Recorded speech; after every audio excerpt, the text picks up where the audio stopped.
This is our news, the weekend edition, and on the broadcast tonight, night 2 of the Progressive Liberal Party convention, and the opposition declares to move a vote of no confidence against the Prime Minister, plus the charge from the National Security Minister to the newest Marines of the Defense Force.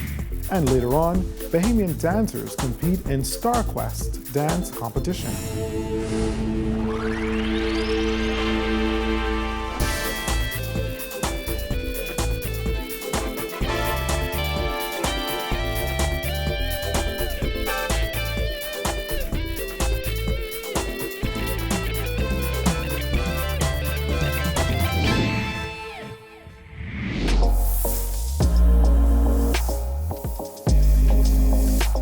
Our news is brought to you by Alive. Good evening, I'm Andrew Knowles, and thanks so much for joining us. The opposition intends to move a vote of no confidence against Prime Minister Dr. Hubert Minnis. Opposition leader Philip Davis made the revelation during the final night of the Progressive Liberal Party's convention at the Melia Resort. The move for the motion of no confidence comes over Minnis's handling of the controversial Town Centre Mall lease. A Prime Minister with a conscience should resign. A Prime Minister who cared about trust and good governance would resign. A man of honor would resign. The government passed a resolution to lease Town Centre Mall to house the General Post Office in October of last year from then Cabinet Minister Brent Simonet and his brother. Fast forward to July, and the matter surrounding the post office reignites when Simonet resigns from cabinet and revelations surface that Minnis called him directly to discuss the government's plan to rent the space. The whole ordeal has now prompted the opposition to make this motion. So tonight,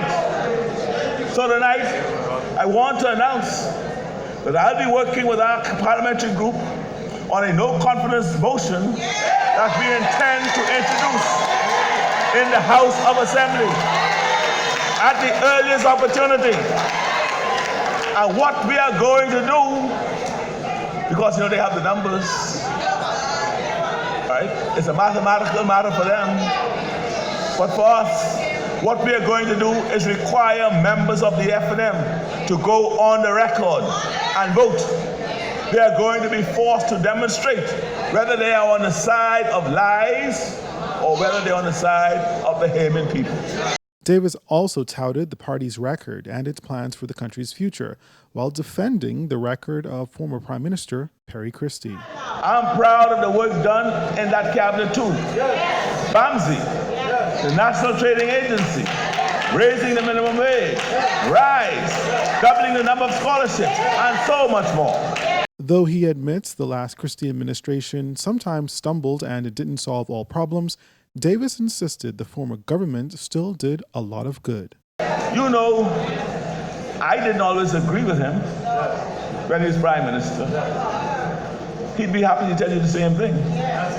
We shared a lot of goals, but didn't always agree on how to get there, or how hard to push for change, or how big those changes should be.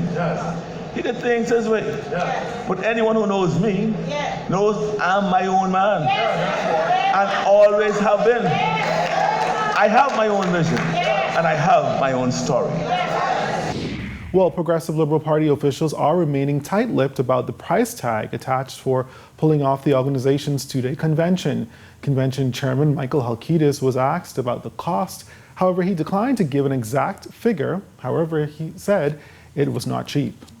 It's fairly significant, but luckily conventions tend to largely pay for themselves, so hopefully we will emerge from this at least at a break-even point. That is our goal. And so, the commitment of the party itself is to secure the facilities in terms of this hall and to where they need, in terms of broadcasting, we have to pay for that.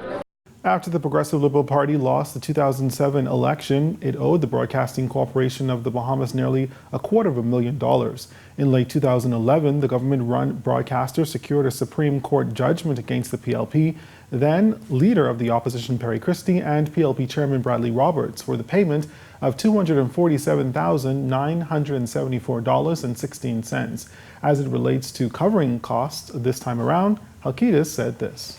we tend to try and offset it with any income that we get, for example, from the prayer breakfast that we have on Saturdays, sales of things like the souvenir booklet, and registration fees from the delegates. Are you able to say exactly how much it costs?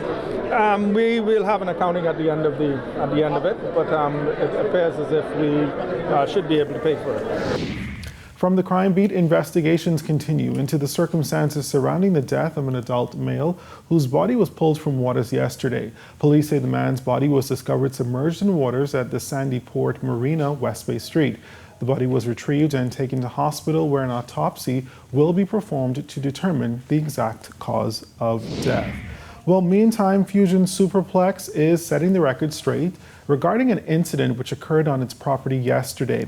In a statement, Fusion confirmed that there was a domestic dispute in the employee parking lot where a female employee was injured. Police have taken a person of interest into custody. The statement added that the company continues to pray for their colleagues' quick recovery and reassures the public that it will always provide a safe and wholesome entertainment environment for the entire family.